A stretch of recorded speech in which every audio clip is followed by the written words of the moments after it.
Cuando abrí la puerta del juzgado, todos callaron. Mi hija me ignoró, mi hijo tembló, y el veredicto cambió el destino de la familia. Pero déjame decirte algo. Nunca imaginé que llegaría hasta ahí. Hoy, voy a contarte algo que nunca pensé que contaría. Y si tú, por un segundo, sientes que esto parece familiar, solo te pido que dejes un like y te suscribas. Va a ayudarme a continuar desahogándome. Me llamo Carmen Reyes. Tengo 63 años. Y hasta hace 6 meses, creía que conocía mi vida. Todo comenzó un martes por la tarde.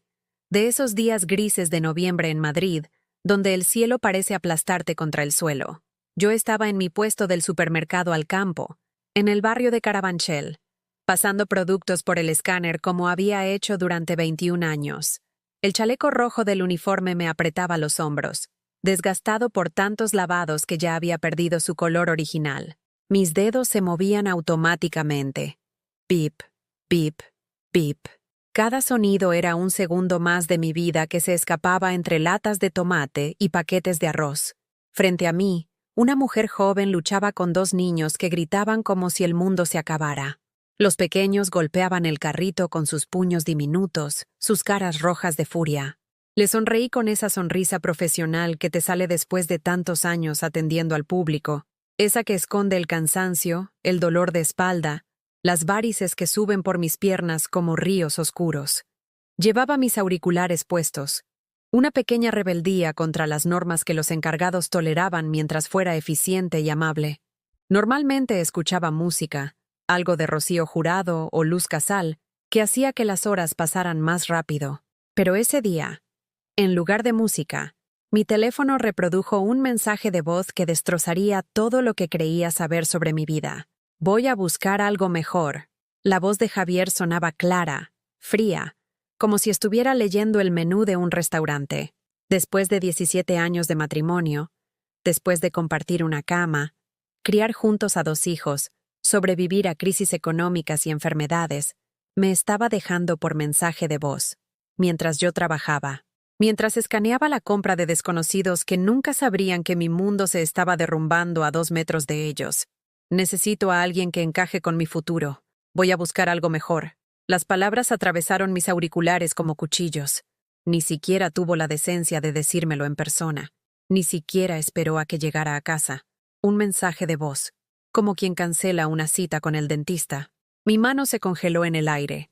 El escáner láser todavía encendido, buscando el código de barras de un cartón de leche que ahora se veía borroso ante mis ojos. Retrocedí el mensaje. Seguro había escuchado mal.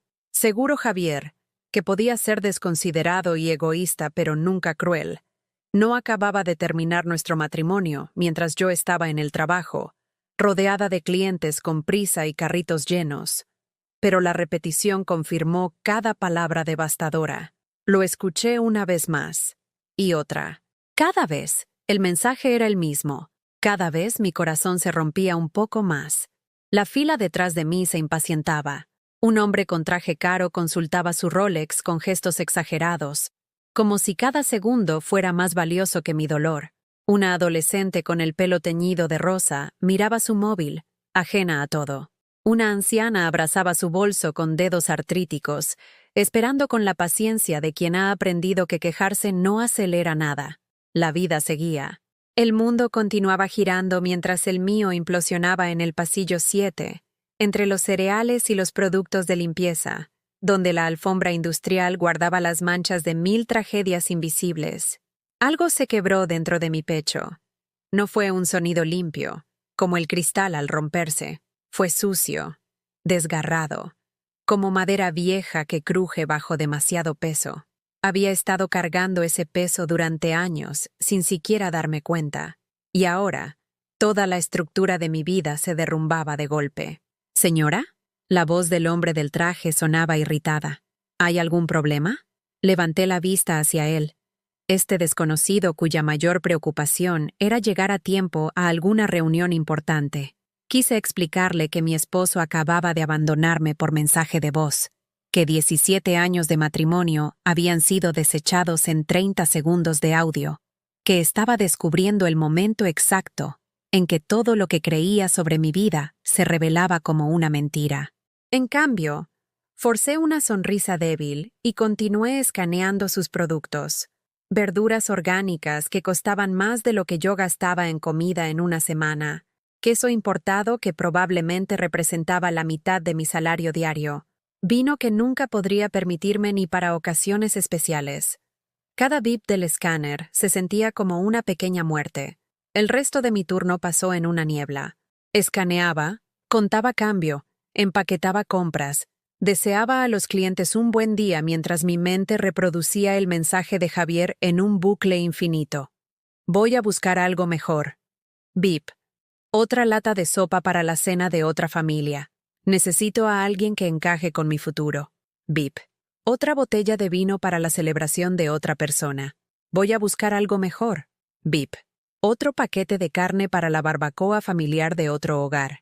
El camino a casa me llevó por los barrios donde había imaginado vivir algún día.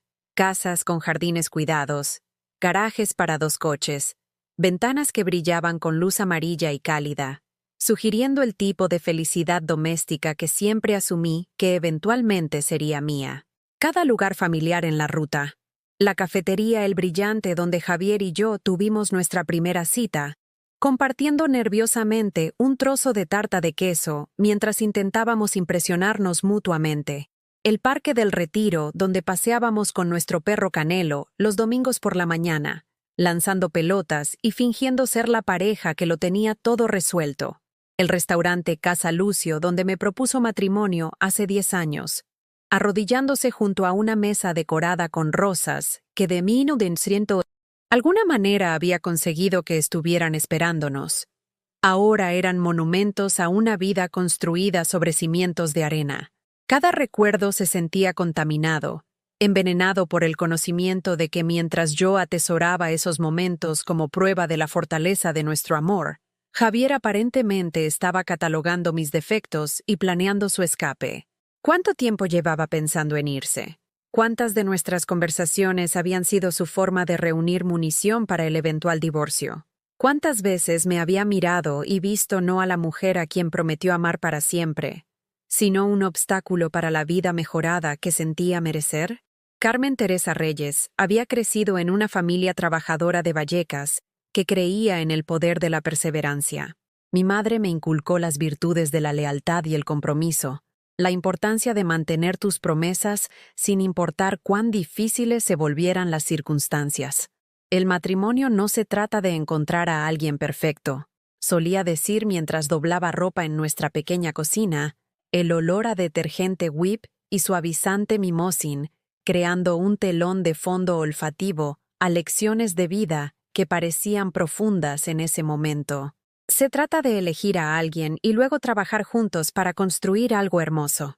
Había llevado esas lecciones a mi relación con Javier, soportando sus quejas cada vez más frecuentes sobre nuestro estilo de vida modesto, sus comentarios punzantes sobre mi apariencia que siempre comenzaban con «no intento ser malo, pero…»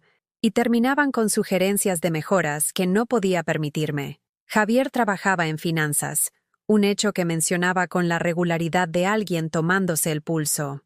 Su salario superaba significativamente el mío, una disparidad que mencionaba casi a diario, no con orgullo por su éxito, sino con una especie de decepción cansada, como si mi incapacidad para igualar sus ingresos fuera un fallo personal.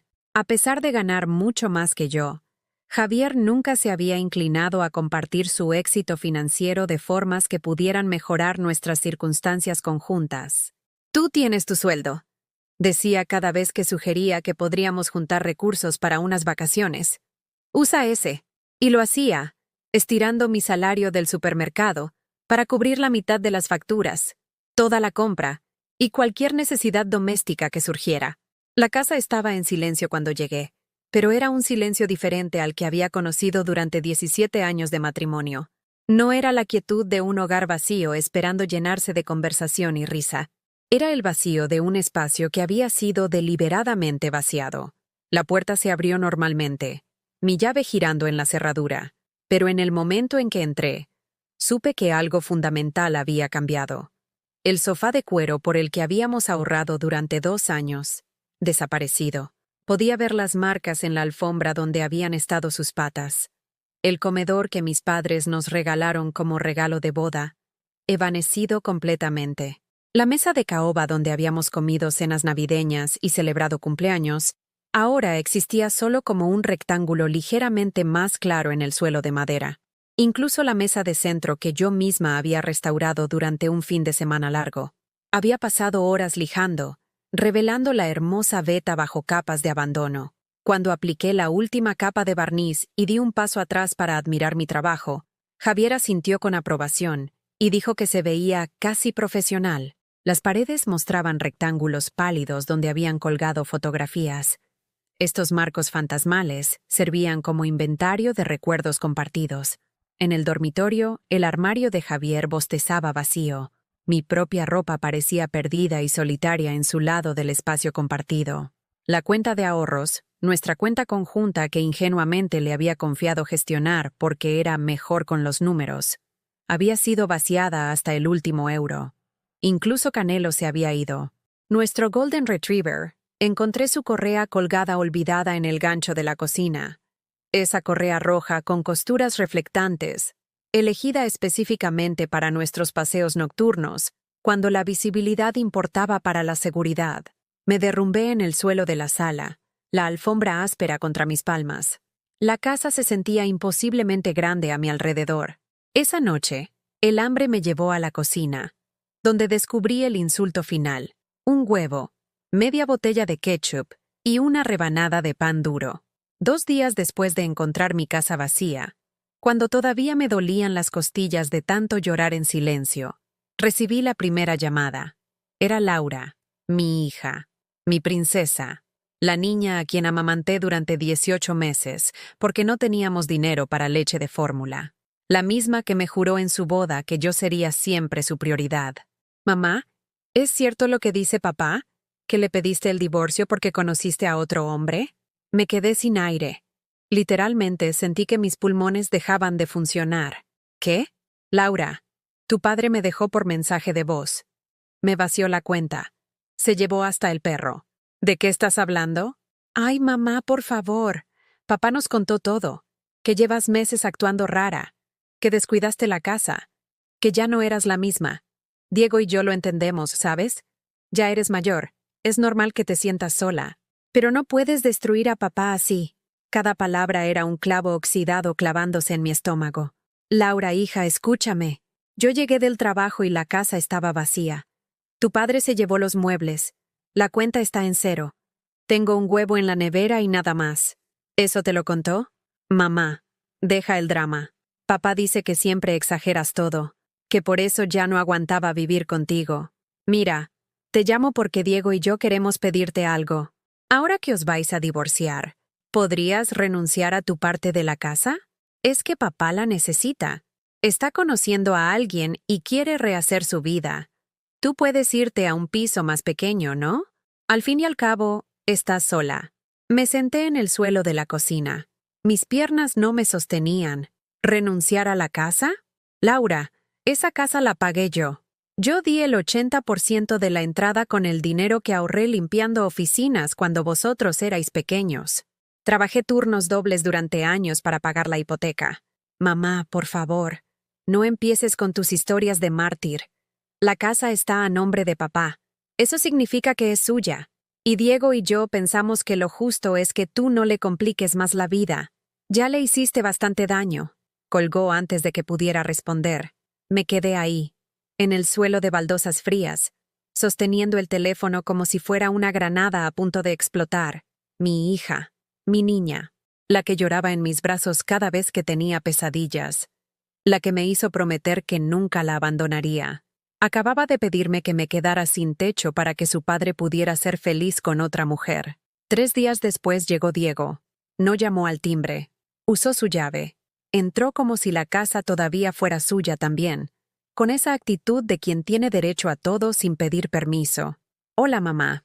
Estaba sentada en el suelo de la sala, porque ya no había muebles donde sentarme. Había perdido 3 kilos. No por dieta, por no tener que comer. Diego. Mi voz sonaba rasposa, como si no la hubiera usado en días. Y era verdad. Vine a hablar contigo. Laura me dijo que te pusiste difícil con lo de la casa. Se quedó de pie, mirándome desde arriba, con los brazos cruzados. Mi hijo, el niño que llevé en brazos al hospital cuando se rompió el brazo cayendo de un columpio. El que me rogaba que le cantara canciones de cuna hasta los 10 años porque le daban miedo los monstruos bajo la cama. Diego, tu padre me abandonó. Me dejó sin nada. ¿Eso os contó? ¿Os dijo que vació la cuenta de ahorros? ¿Que se llevó todo lo que teníamos? Mamá, esos son exageraciones tuyas. Papá se llevó lo que era suyo. Tiene derecho. ¿Y yo? ¿Yo no tengo derechos? Diego suspiró, como si yo fuera una niña caprichosa que no entendía cómo funcionaba el mundo real. Mamá, tú siempre has sido complicada, dramática. Papá aguantó mucho. Y ahora quiere ser feliz. ¿Por qué no puedes alegrarte por él? Me levanté del suelo. Mis rodillas crujieron. Tenía 63 años y mi cuerpo lo sentía. ¿Alegrarme? Diego, tengo un huevo en la nevera. 1. Tu padre se llevó hasta la comida. Me dejó sin dinero, sin muebles, sin nada. Y tú me pides que me alegre. Pues consigue un trabajo mejor. No sé, mamá, ya eres adulta. No puedes depender siempre de papá. Las palabras flotaron en el aire como veneno. No puedes depender de papá. El hombre que durante 17 años se gastó su sueldo en trajes caros y cenas con clientes, mientras yo estiraba el mío para que ellos pudieran ir a la universidad. El hombre que nunca pagó un solo regalo de cumpleaños de sus hijos con su dinero, siempre era yo quien lo hacía.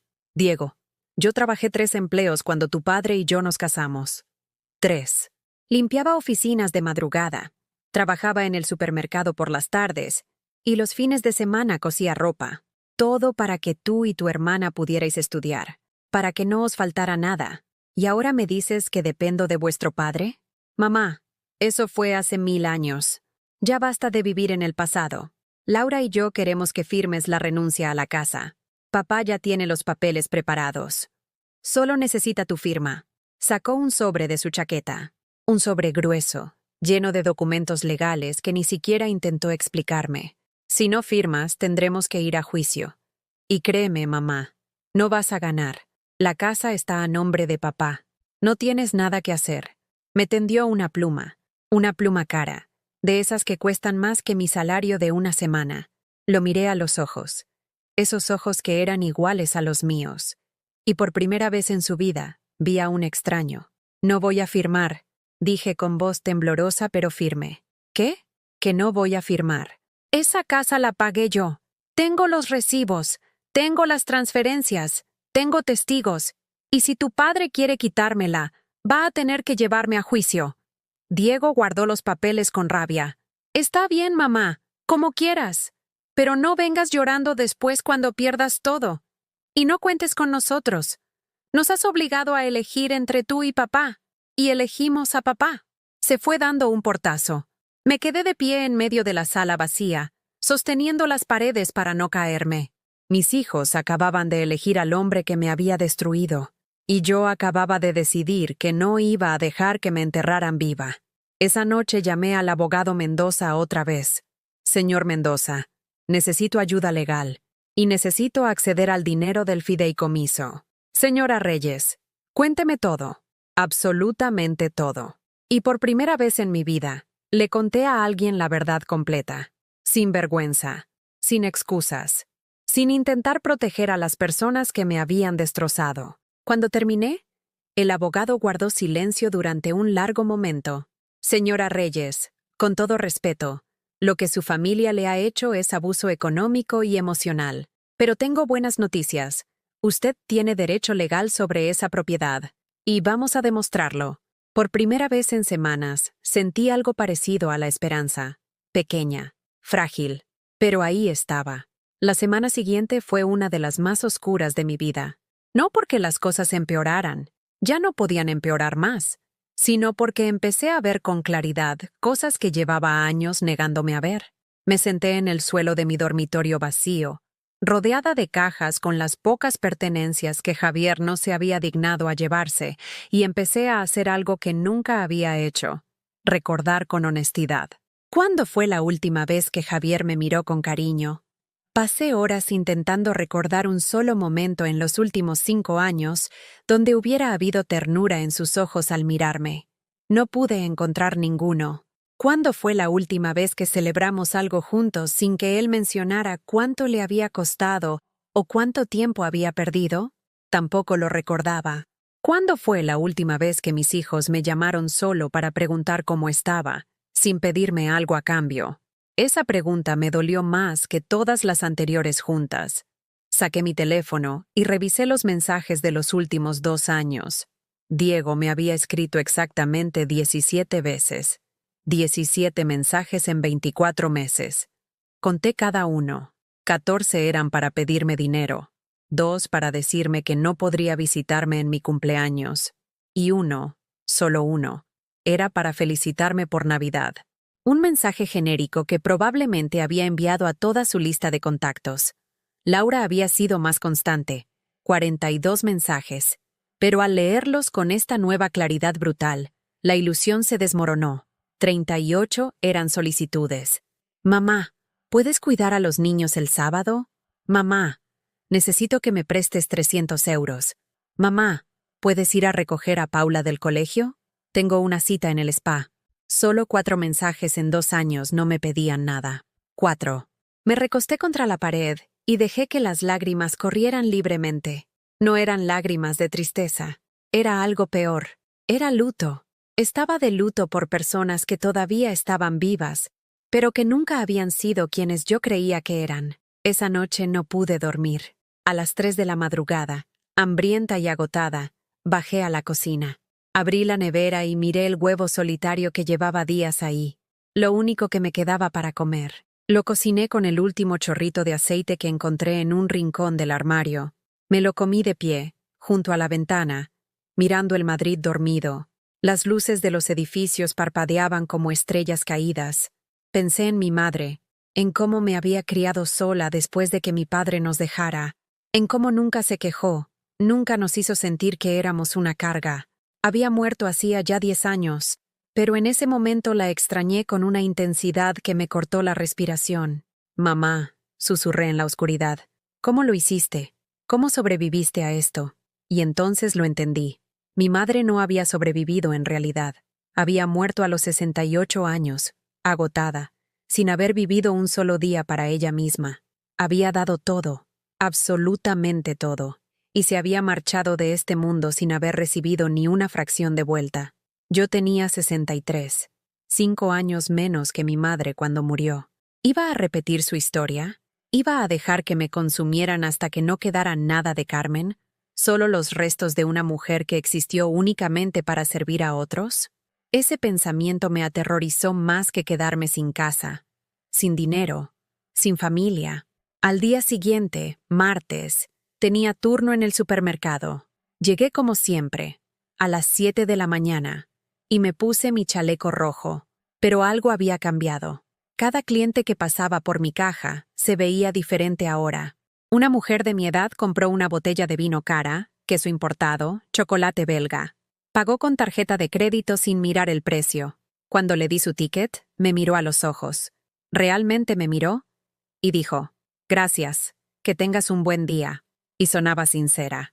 Me pregunté si ella tenía hijos, si la valoraban, si alguien la esperaba en casa con una cena caliente y un abrazo, o si también estaba sola. Pero al menos tenía queso importado y vino para acompañar su soledad. A media mañana, mi supervisor, Paco, se acercó a mi caja. «Carmen, ¿puedes venir un momento a la oficina?» El corazón se me hundió. Después de 21 años, sabía que esas palabras nunca traían buenas noticias. En la pequeña oficina trasera, Paco evitó mirarme a los ojos. Tenía papeles frente a él. «Carmen, sabes que te apreciamos mucho. Has sido una empleada ejemplar durante más de 2 décadas. Pero, pensé, siempre había un pero la central ha decidido hacer recortes. Es una orden que viene de arriba, nada personal. Tenemos que prescindir de varios empleados, y los criterios son, bueno, son complicados. ¿Me estás despidiendo?», pregunté, aunque ya conocía la respuesta. «Es una reducción de plantilla. Recibirás una indemnización. 2 meses de salario. Lo siento mucho, Carmen. De verdad. 2 meses. 2.400 euros. Después de 21 años de lealtad, de turnos dobles, de cubrir a compañeros enfermos, de trabajar en Navidad y en mi propio cumpleaños. 2 meses de salario. ¿Cuándo? Mi voz sonaba extrañamente calmada. Tu último día es hoy. Puedes recoger tus cosas del casillero. Asentí. Me levanté. Caminé hacia la puerta. Carmen. Paco me llamó. Y había genuina tristeza en su voz. De verdad que lo siento. Yo también, dije. Y no estaba segura de por qué me disculpaba. Vacié mi casillero. 21 años cabían en una bolsa de plástico. Una taza desportillada. La foto de Laura y Diego cuando eran pequeños, antes de que aprendieran a verme como un cajero automático con sentimientos. Un suéter viejo. Una planta suculenta medio muerta que milagrosamente había sobrevivido bajo las luces fluorescentes. Salí por la puerta trasera, para evitar las miradas de compañeros que no sabrían qué decirme. El sol de mediodía me cegó. Era un día hermoso, irónico. Me senté en mi coche y sostuve el volante con ambas manos. No lloré. Ya no me quedaban lágrimas. En cambio, saqué mi teléfono y llamé al señor Mendoza. Señora Reyes, justo iba a llamarla. Tenemos fecha para la audiencia preliminar. El juez quiere escuchar su caso, pero necesito que venga mañana a mi despacho para preparar su declaración. Estaré ahí, dije. Y señor Mendoza, hay algo más que necesito hacer. Dígame. Quiero activar el fideicomiso completo. Quiero acceso a todo el dinero que don Ernesto me dejó. Hubo una pausa. ¿Estás segura? Una vez que lo active, no hay vuelta atrás. La condición era muy clara. Solo cuando esté lista para romper completamente con quienes la traicionaron. Miré por el retrovisor. Podía ver la entrada del supermercado. 21 años de mi vida ahí dentro. Escaneando productos. Sonriendo a extraños. Sobreviviendo. Estoy lista, dije, más que lista. Esa tarde, caminé por el Retiro. Hacía años que no lo hacía. Siempre estaba demasiado cansada. O tenía que hacer compras, o limpiar, o ayudar a Laura con los niños. Siempre había algo más importante que yo. Me senté en un banco junto al estanque. Observé a las familias. Parejas jóvenes tomadas de la mano. Ancianos alimentando palomas. Niños corriendo con helados que se derretían más rápido de lo que podían comerlos. Había vivido 63 años, y no podía recordar la última vez que me había comido un helado. Algo tan simple, tan humano. Me levanté y caminé hasta el carrito de helados más cercano. ¿Qué va a querer?, preguntó el vendedor, un hombre mayor con acento andaluz. Miré las opciones.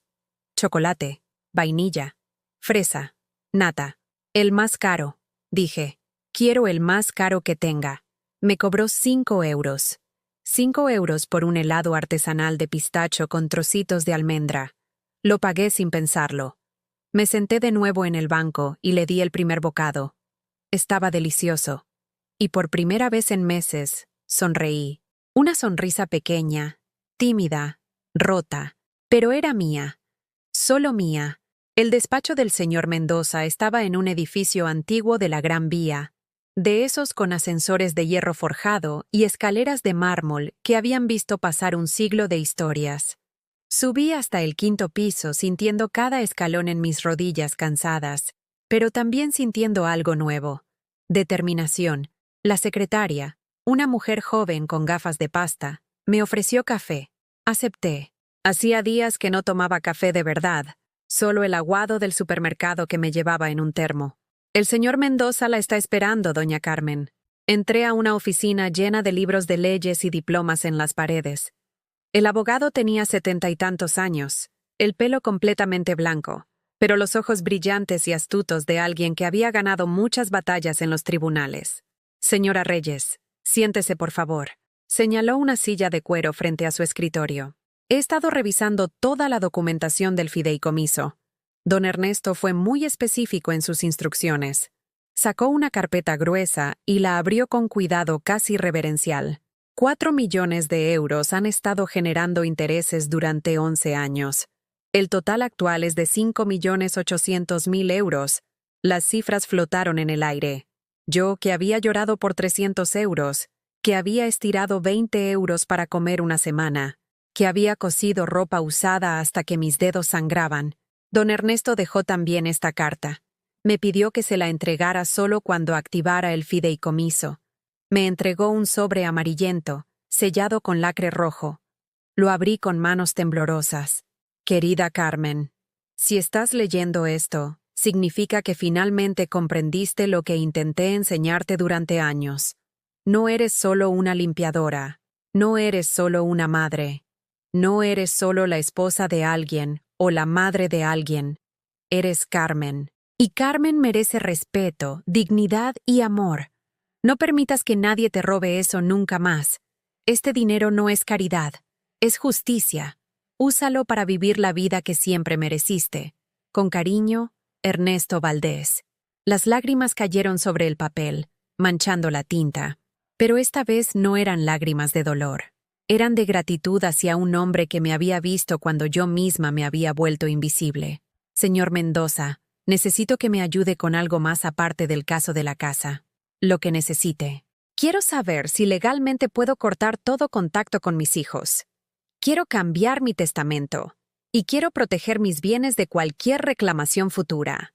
El abogado me miró con una mezcla de tristeza y respeto. Puedo ayudarla con todo eso. Pero necesito preguntarle algo importante. ¿Está completamente segura? Los lazos familiares son complicados. A veces la gente cambia.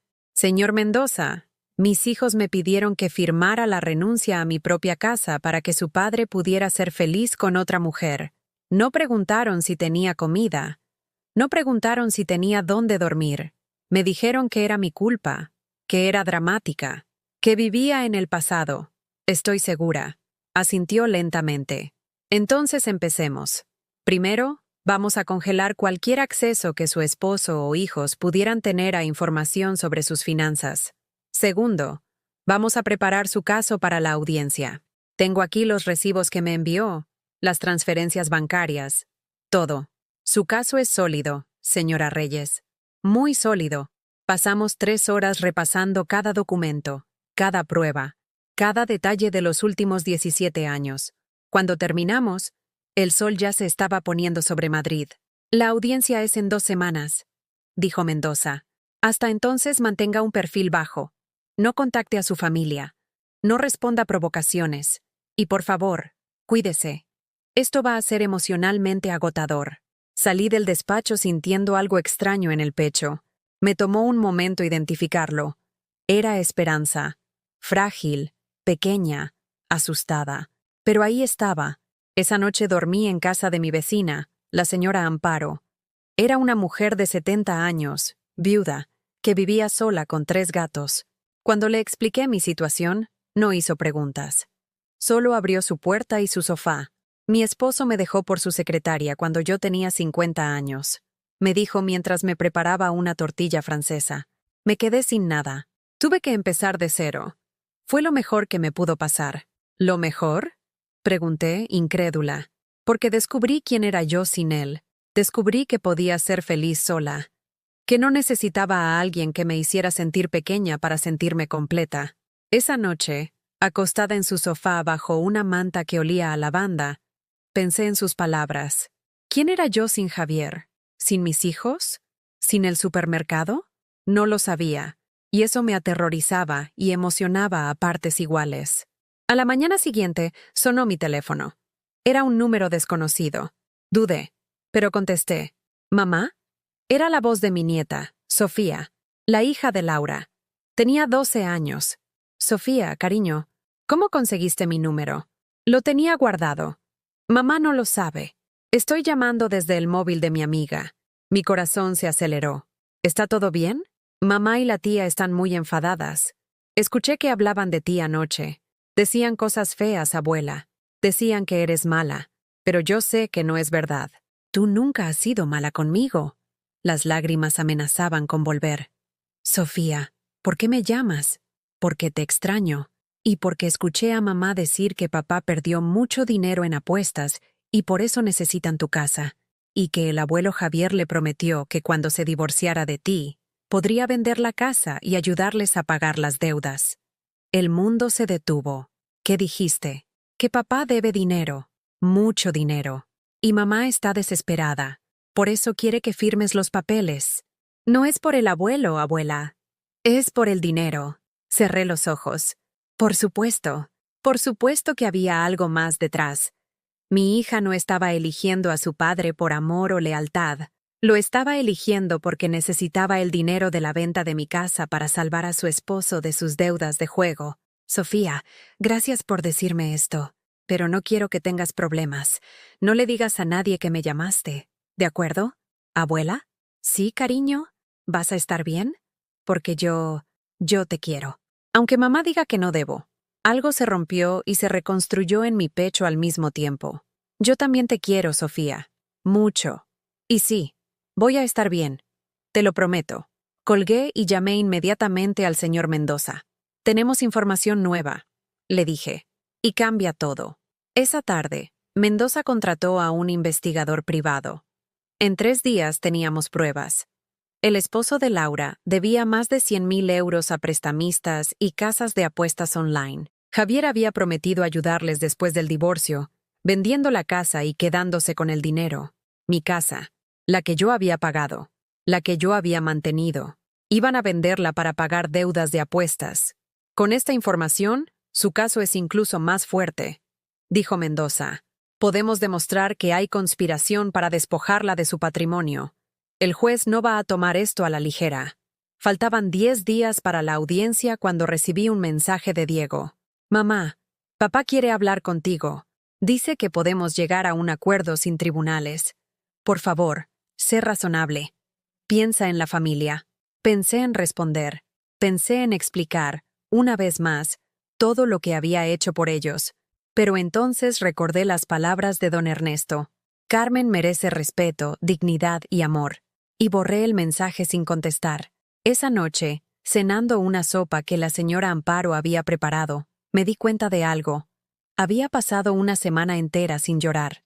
Una semana sin sentir que el mundo se acababa. Una semana descubriendo que tal vez, solo tal vez, había vida más allá del dolor. Amparo, dije, ¿cómo supiste que ibas a estar bien, después de que tu esposo se fuera? Ella sonrió, arrugando los ojos. El día que me compré flores caras, de esas que él nunca me compraba porque decía que era tirar el dinero. Las puse en un jarrón en mi sala y pensé, estas flores son solo para mí. Y por primera vez en 30 años me sentí completa. Al día siguiente, pasé por una floristería. Compré un ramo de rosas amarillas. Costaron 25 euros. Y valieron cada céntimo. Faltaban 4 días para la audiencia cuando Laura apareció en casa de la señora Amparo. No sé cómo supo que estaba ahí. Quizás me había estado siguiendo. Quizás alguien del barrio le dijo. El caso es que una tarde, mientras yo ayudaba a Amparo a regar sus geranios en el balcón, escuché el timbre. Mamá, sé que estás ahí. Abre la puerta. La voz de Laura sonaba tensa, aguda. Amparo me miró con una pregunta en los ojos. Asentí. Era hora de enfrentar esto. Abrí la puerta. Laura estaba descompuesta. Tenía ojeras profundas, el pelo sin lavar recogido en una coleta desprolija. Llevaba la misma ropa que le había visto 3 días antes en una foto que había subido a Facebook. Mi instinto maternal quiso preguntar si estaba comiendo bien, si estaba durmiendo, pero me mordí la lengua. ¿Puedo pasar? No, dije con firmeza. Aquí no es mi casa. No voy a faltarle el respeto a la señora Amparo trayendo problemas a su hogar. ¿Entonces ahora vives de la caridad de desconocidos? Mamá, por Dios, ¿no tienes dignidad? La palabra dignidad saliendo de su boca fue como una bofetada. La dignidad, Laura, es lo único que me queda, porque todo lo demás me lo quitaron. Tu padre, tu hermano y tú. ¿Yo? Yo no te he quitado nada, mamá. Eres tú la que está siendo egoísta. Eres tú la que se niega a ayudar a su propia familia. ¿Egoísta? La palabra salió como un susurro áspero. Laura, te crié sola después de que tu padre murió. Trabajé 3 empleos para que pudieras ir a la universidad. Pagué tu boda. Cuidé a tus hijos gratis mientras tú ibas al gimnasio y a tomarte cafés con tus amigas. Y ahora que tu esposo tiene deudas de juego, ¿Quieres que yo pierda mi casa para salvarlo? Su rostro palideció. ¿Quién te dijo eso? ¿Importa? Es verdad, ¿no? Laura apretó los puños.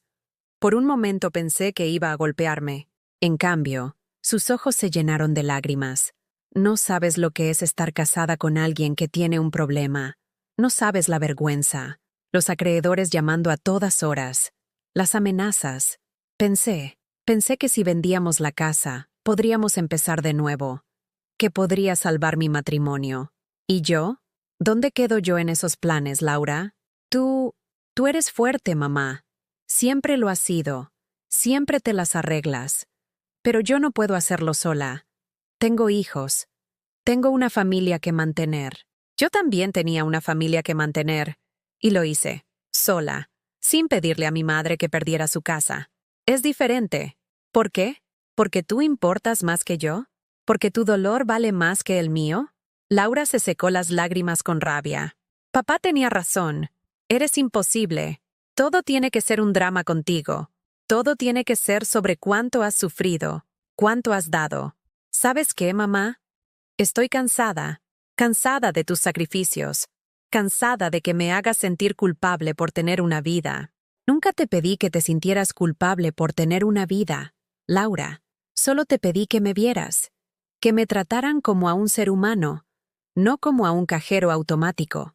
¿Sabes qué es lo peor? Su voz se había vuelto venenosa.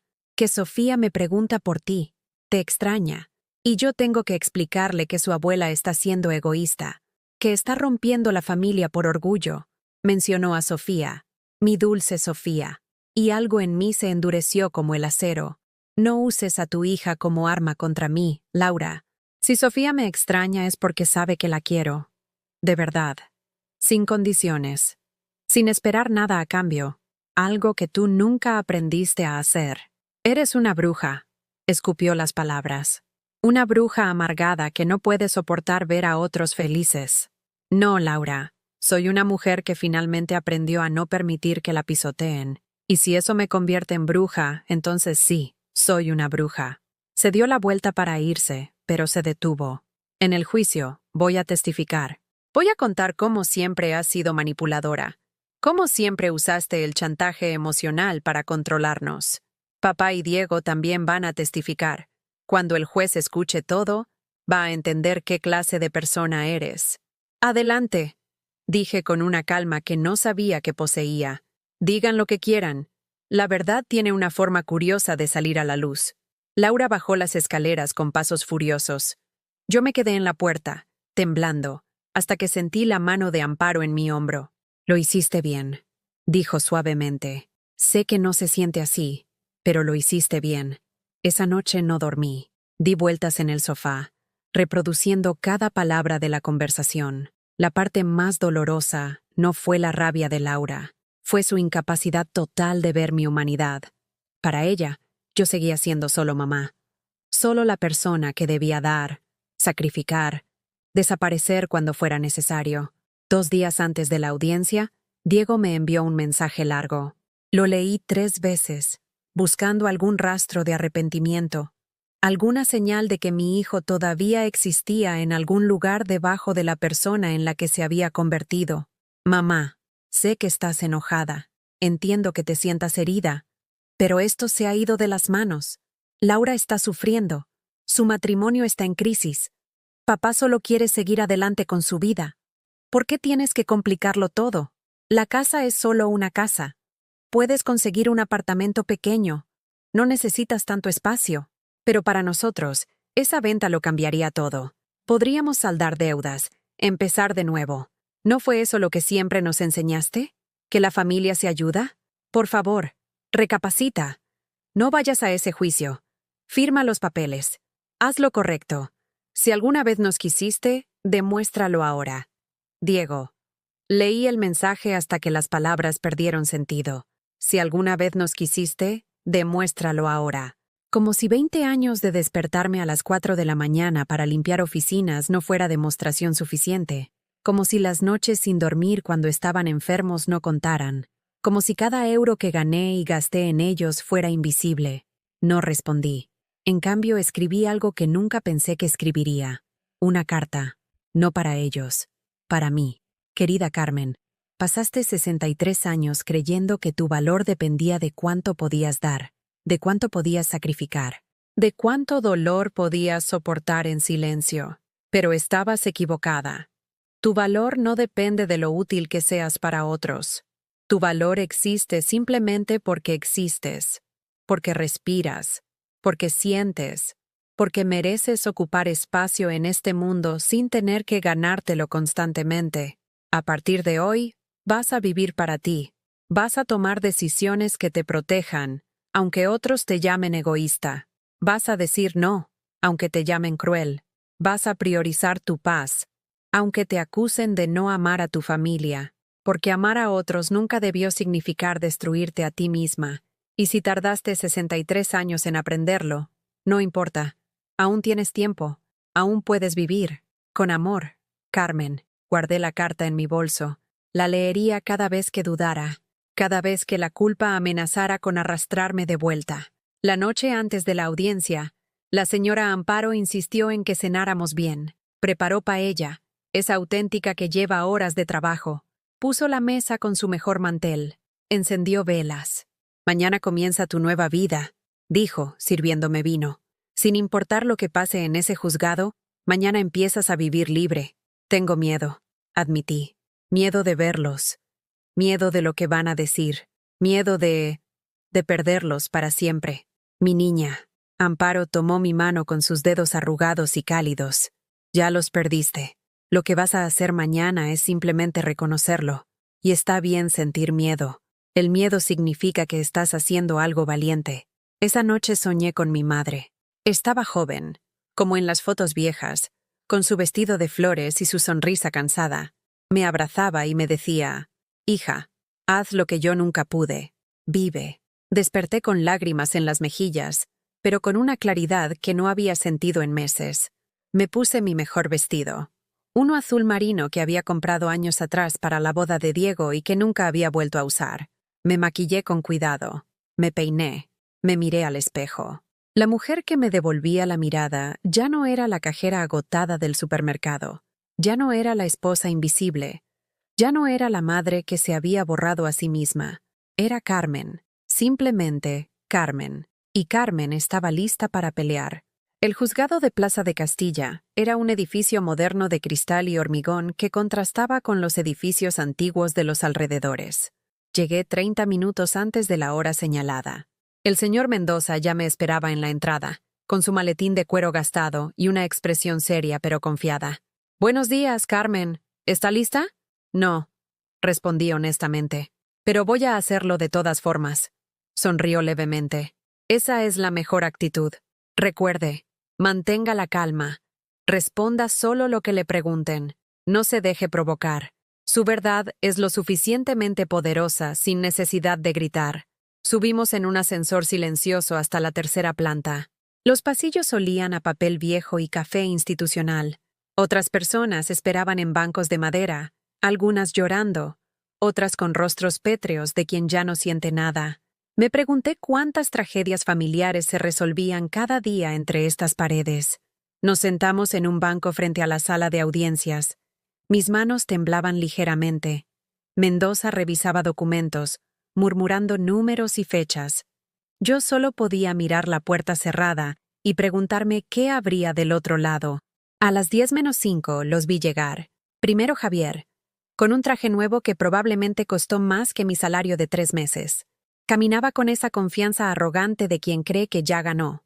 A su lado, una mujer joven, delgada, rubia, con un vestido ajustado y tacones imposibles. Aparentaba 35 años. Menos de la mitad de su edad. Ella reía de algo que él le decía, tocándole el brazo con familiaridad. Así que esa era algo mejor. Una versión más joven, más delgada, más rubia de lo que yo fui alguna vez. Detrás de ellos, Laura y Diego. Mi hija llevaba un traje sastre negro, el pelo perfectamente peinado, maquillaje impecable. Diego vestía informal pero caro, con esa dejadez estudiada de quien quiere parecer relajado. Ninguno me miró, y luego, para mi sorpresa, vi a Sofía, mi nieta, con su uniforme escolar, su mochila, sus 12 años de inocencia. Caminaba detrás de su madre, con los ojos enrojecidos como si hubiera estado llorando. Laura había traído a su hija al juicio. Había traído a una niña de 12 años a presenciar la destrucción de su abuela. Algo helado y duro se instaló en mi pecho. Javier finalmente me vio. Sus ojos me recorrieron de arriba a abajo con una expresión que no supe interpretar. ¿Sorpresa? ¿Desdén? ¿Indiferencia? Se inclinó hacia su abogado, un hombre joven con gafas y ademanes nerviosos, y le susurró algo. El abogado me miró y asintió. Laura mantuvo la vista al frente, como si yo no existiera. Diego se metió las manos en los bolsillos y estudió el suelo con fascinación exagerada. Solo Sofía me miró, y en sus ojos vi algo que me partió el corazón. Una disculpa silenciosa. Sala número 3. Caso Reyes contra Morrison. Las partes pueden pasar. La voz del secretario judicial nos sacó del momento congelado. Mendoza me tocó el codo suavemente. Vamos. Recuerde, usted tiene la verdad de su lado. Cuando abrí la puerta del juzgado, todos callaron. El silencio fue tan completo, tan absoluto, que pude escuchar el zumbido de las luces fluorescentes en el techo.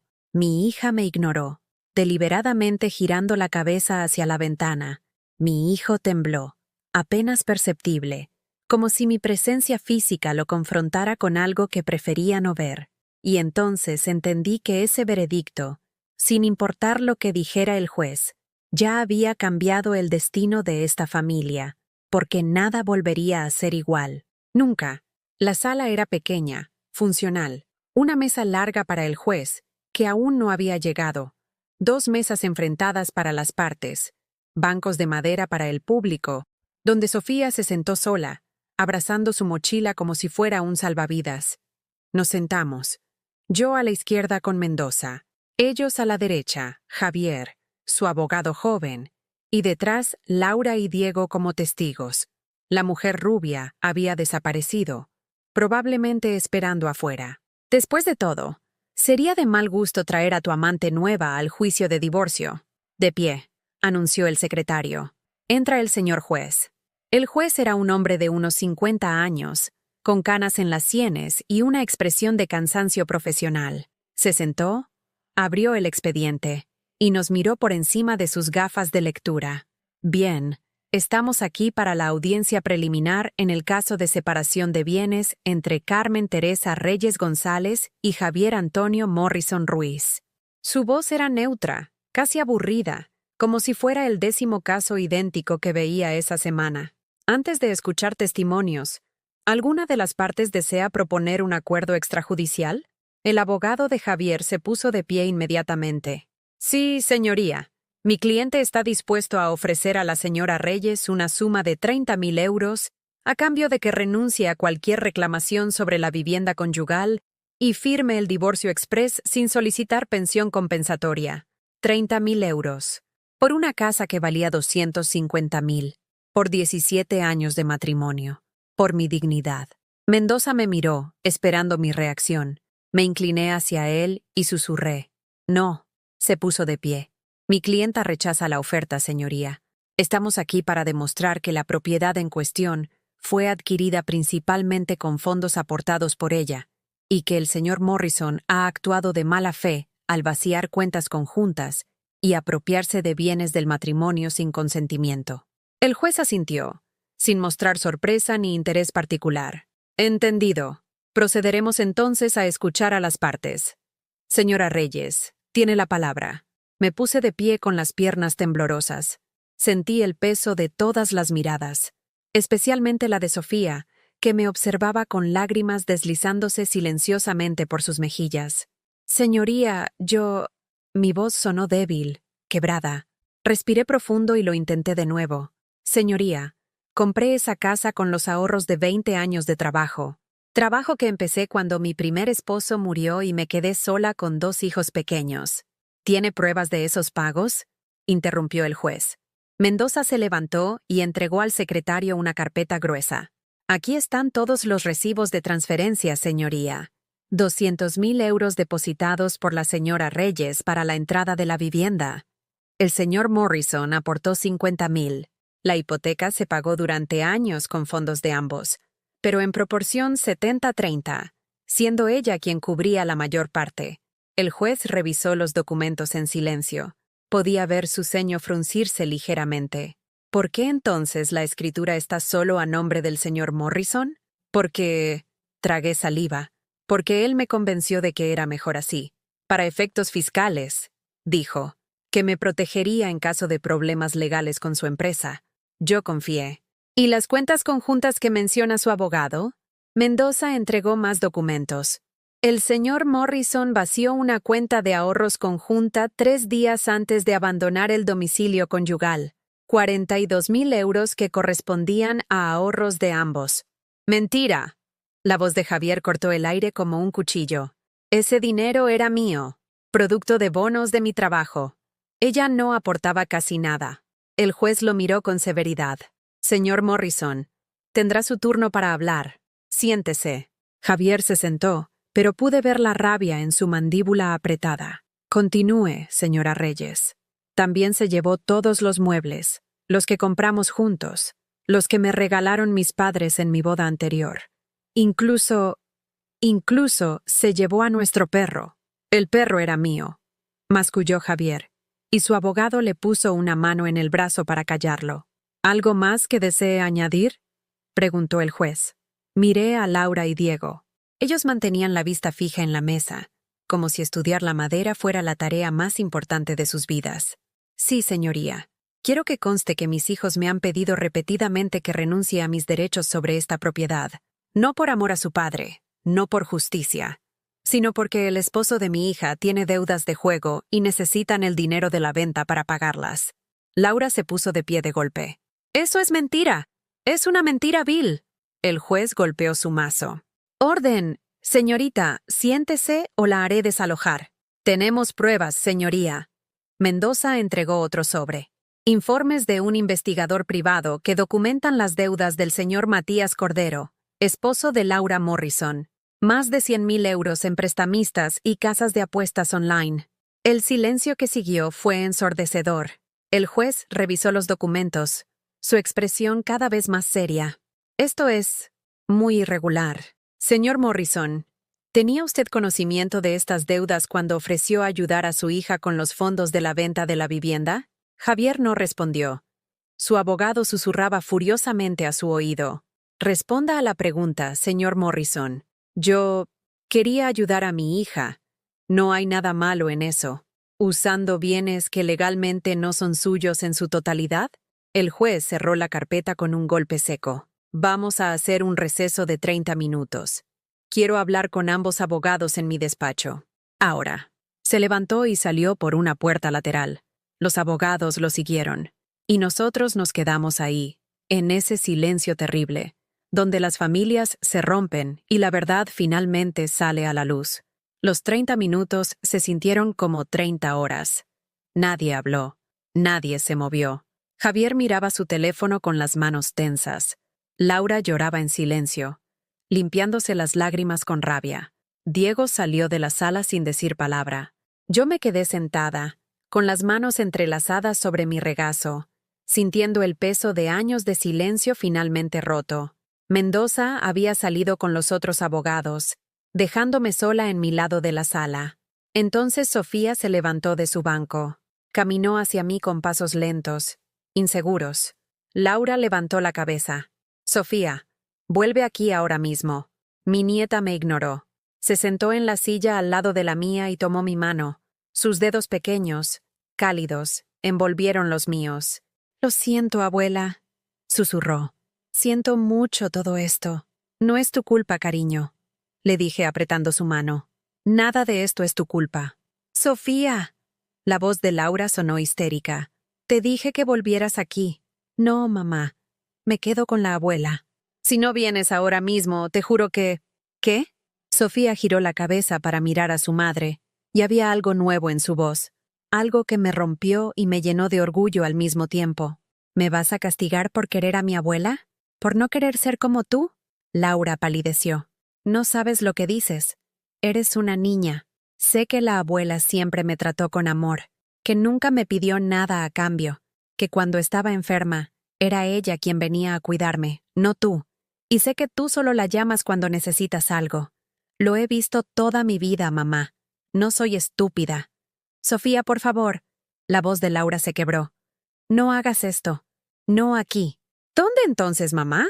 ¿En casa donde papá grita y rompe cosas cuando pierde dinero? ¿Donde tú lloras en el baño y finges que todo está bien? Estoy cansada de fingir. Javier finalmente habló, su voz llena de veneno. Carmen, mira lo que has hecho. Estás envenenando a la niña contra su propia madre. Siempre fuiste manipuladora. Algo en mí se rompió. No de tristeza, de furia. Una furia limpia, clara, justiciera. ¿Manipuladora? Mi voz resonó en la sala pequeña. Javier, tú vaciaste nuestras cuentas. Tú te llevaste todo. Tú planeaste vender mi casa para ayudar a tu hija a pagar las deudas de su esposo adicto al juego. Y yo soy la manipuladora. Esa casa no es tuya. Está a mi nombre. Porque tú me convenciste de que era lo mejor. Porque confié en ti. Porque creí que los matrimonios eran para siempre. ¡Qué estúpida fui! Sí, dijo él con una sonrisa cruel. ¡Qué estúpida fuiste! Laura se levantó, señalándome con el dedo. Esto es culpa tuya. Todo. Si hubieras firmado los papeles. Si no hubieras sido tan orgullosa. Si hubieras pensado en tu familia en lugar de en ti misma. Yo siempre pensé en mi familia. La interrumpí, mi voz temblando pero firme. Cada día de mi vida pensé en ustedes. Cada decisión que tomé fue por ustedes. Me olvidé de mí misma por completo. Y cuando finalmente, decidí que merecía algo de dignidad, me llamaron egoísta. ¿Por qué lo eres?, gritó Laura. Estás destruyendo nuestra familia. No, Laura. Esta familia se destruyó hace años. Cuando dejaron de verme como persona y empezaron a verme como un recurso. Cuando mi valor dependía de cuánto podía darles. Yo no destruí nada. Solo dejé de fingir que las ruinas eran un hogar. La puerta lateral se abrió. El juez regresó, seguido por los abogados. Todos volvieron a sus lugares en silencio. Sofía apretó mi mano más fuerte y no la soltó. El juez se sentó, ajustó sus gafas y nos miró con una expresión que no había tenido antes. Había algo parecido a la decepción, o quizás disgusto. He revisado toda la documentación. He escuchado a ambas partes. Y debo decir que este es uno de los casos más claros de apropiación indebida de bienes conyugales que he visto en años. Javier se tensó. Señor Morrison, la evidencia demuestra sin lugar a dudas que la mayor parte del capital invertido en la vivienda provino de la señora Reyes. El hecho de que la escritura esté a su nombre no elimina el derecho de ella sobre la propiedad, especialmente considerando que fue su dinero el que la hizo posible. Pero, señoría, comenzó el abogado de Javier, no he terminado. Además, el vaciado de cuentas conjuntas sin notificación ni consentimiento constituye apropiación indebida. Y lo que es peor, tengo evidencia de que existía un plan para vender la propiedad y usar esos fondos no para beneficio mutuo, sino para cancelar deudas de un tercero. Laura sollozó audiblemente. Por lo tanto, mi decisión es la siguiente.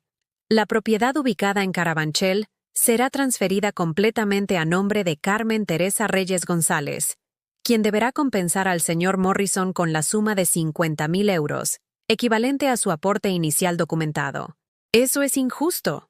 Javier se puso de pie de golpe. Esa casa vale mucho más. Siéntese, señor Morrison, o lo haré desalojar. El valor actual de la propiedad es irrelevante.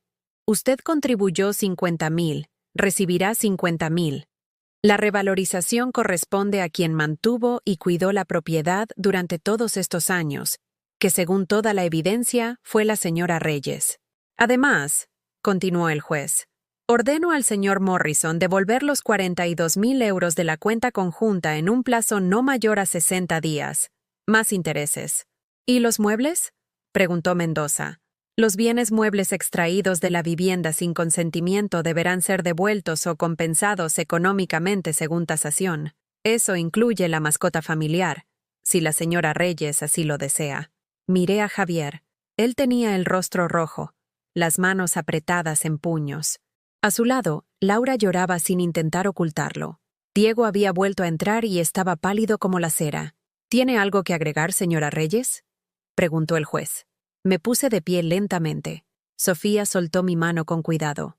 Sí, señoría. Quiero que conste en acta que no deseo mantener ningún tipo de relación con el señor Morrison más allá de lo estrictamente necesario para cumplir con lo dispuesto por el tribunal. Y solicito una orden de alejamiento si intenta contactarme o intimidarme de cualquier forma. Concedido.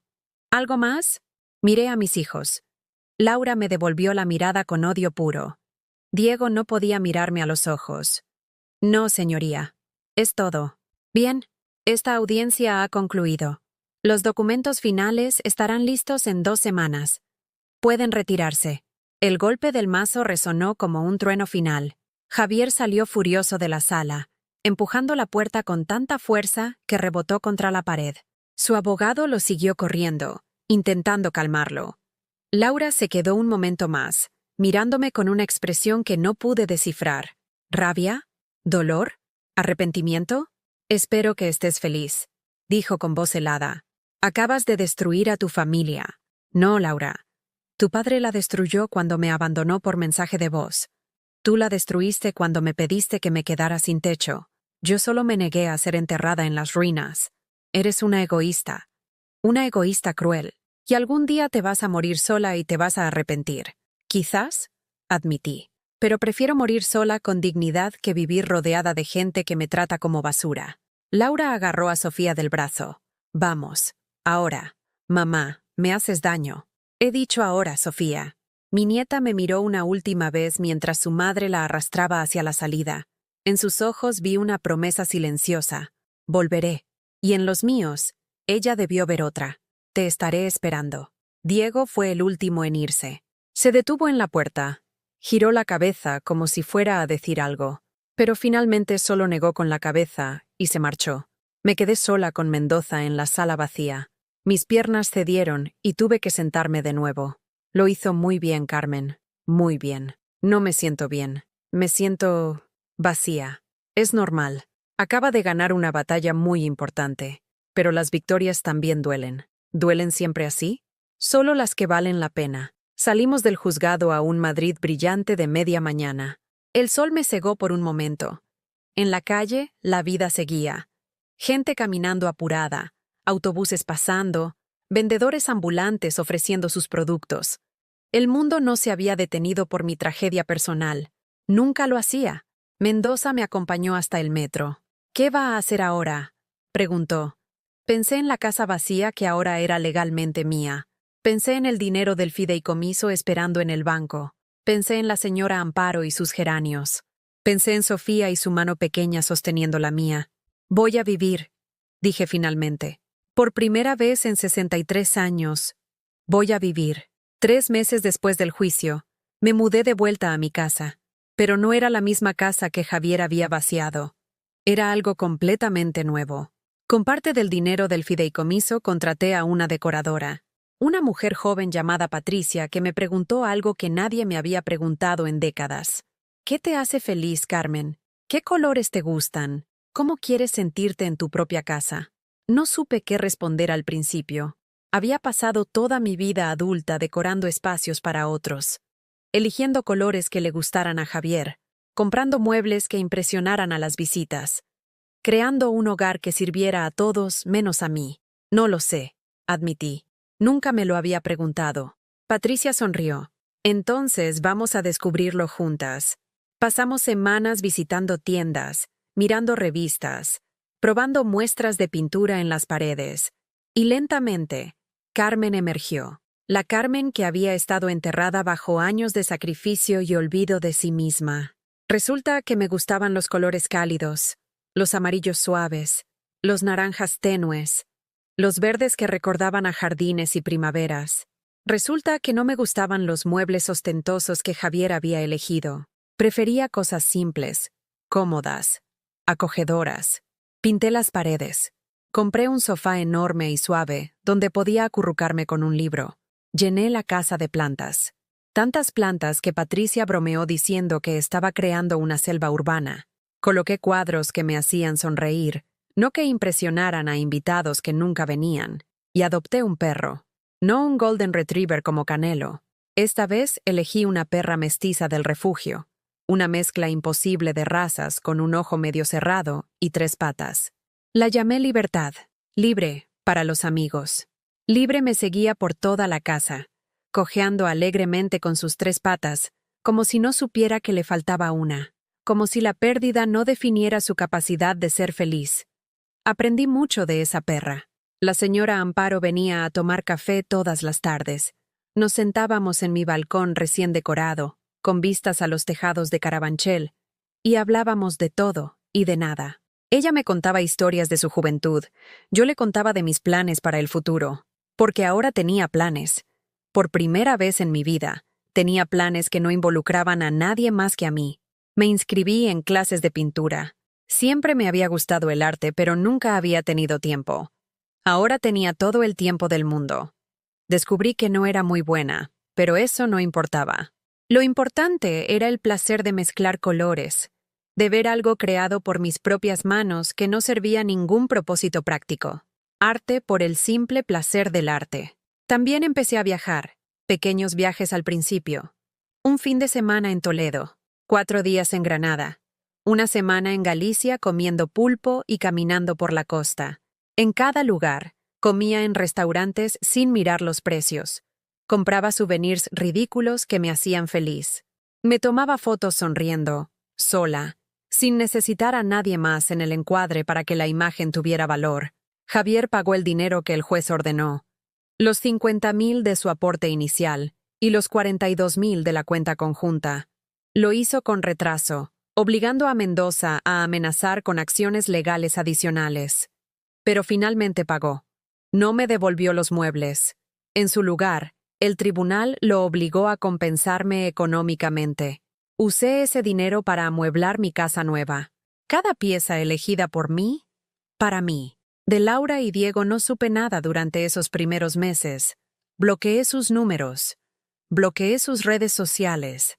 Necesitaba ese silencio para sanar, pero Sofía encontró la manera de contactarme. Me escribía desde el teléfono de su mejor amiga. Mensajes cortos al principio. Te extraño, abuela. ¿Cómo está Libre? ¿Puedo visitarte algún día? Hablé con Mendoza sobre esto. Me explicó que legalmente, siendo menor de edad, necesitaría el permiso de Laura para visitarme. Y Laura, según me enteré por terceros, le había prohibido cualquier contacto conmigo. Pero, agregó Mendoza con una sonrisa astuta, cuando cumpla 14 años, en España los menores pueden decidir con cuál de sus familiares quieren relacionarse. Laura no podrá impedirlo legalmente. Así que esperé. Y mientras esperaba, viví.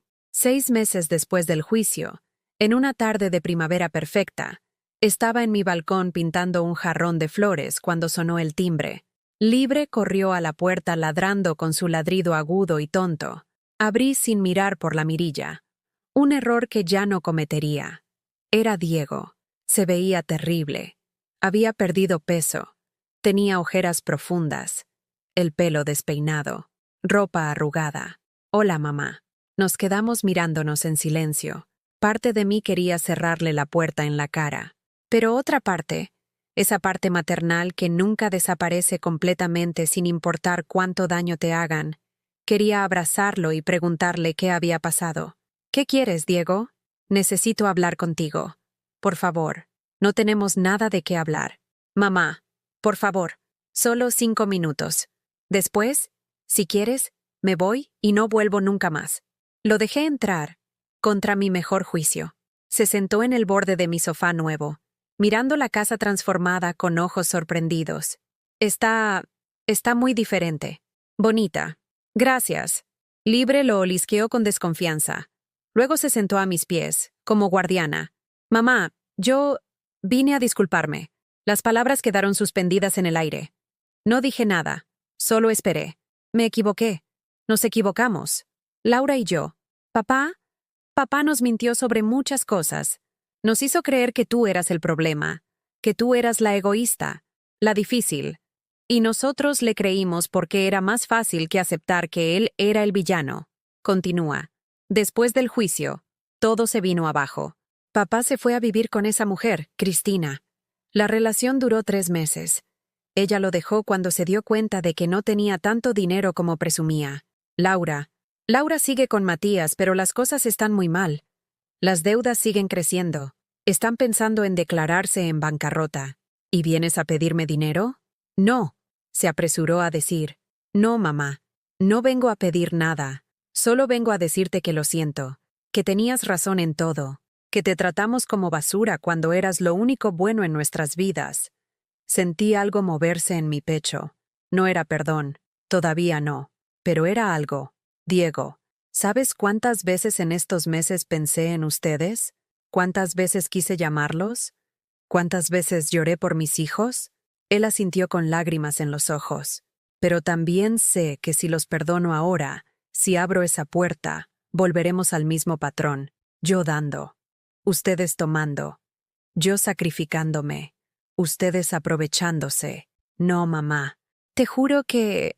No puedes jurar nada, Diego, porque no has cambiado todavía. Viniste aquí arrepentido, sí. Pero ¿cuánto de ese arrepentimiento es genuino y cuánto es porque tu vida se desmoronó? Si mañana las cosas mejoraran para ti, ¿seguirías aquí? ¿Seguirías valorándome? No supo qué responder. Necesito que entiendas algo, continué. Yo los quiero, siempre los voy a querer, pero quererlos no significa aceptar que me pisoteen. El amor no tiene que doler. Y durante demasiados años, su amor me dolió. Entonces, ¿no hay manera de arreglar esto? No lo sé, Diego. Honestamente, no lo sé. Tal vez con tiempo, tal vez con terapia, tal vez nunca. Pero lo que sí sé es que ya no voy a vivir rogando por migajas de afecto de mis propios hijos. Se levantó, limpiándose los ojos. Lo entiendo, y lo respeto. Pero mamá, quiero que sepas que voy a trabajar en mí mismo. Voy a ir a terapia. Voy a tratar de ser el hijo que merecías tener. Y si algún día, en algún momento, decides darme otra oportunidad, prometo que valdrá la pena. Lo acompañé a la puerta. Antes de irse, se giró. Sofía te extraña mucho. Habla de ti todo el tiempo. Laura no la deja contactarte, pero en cuanto cumpla los 14, lo sé, dije suavemente. Estaré esperándola. Cuando se fue, me senté en mi sofá con Libre en mi regazo. No lloré. Ya no tenía más lágrimas para esa vida anterior. En su lugar, sentí paz. 2 semanas después, en mi cumpleaños número 64, estaba en mi balcón viendo el atardecer cuando sonó mi teléfono. Un número desconocido. ¿Abuela? ¿Sofía? Cumplí 14 años la semana pasada. Mamá dice que no puedo verte, pero investigué y legalmente sí puedo. ¿Puedo ir a tu casa? Por favor. Sonreí con lágrimas en los ojos. Puedes venir cuando quieras, mi amor. Las puertas de esta casa siempre estarán abiertas para ti.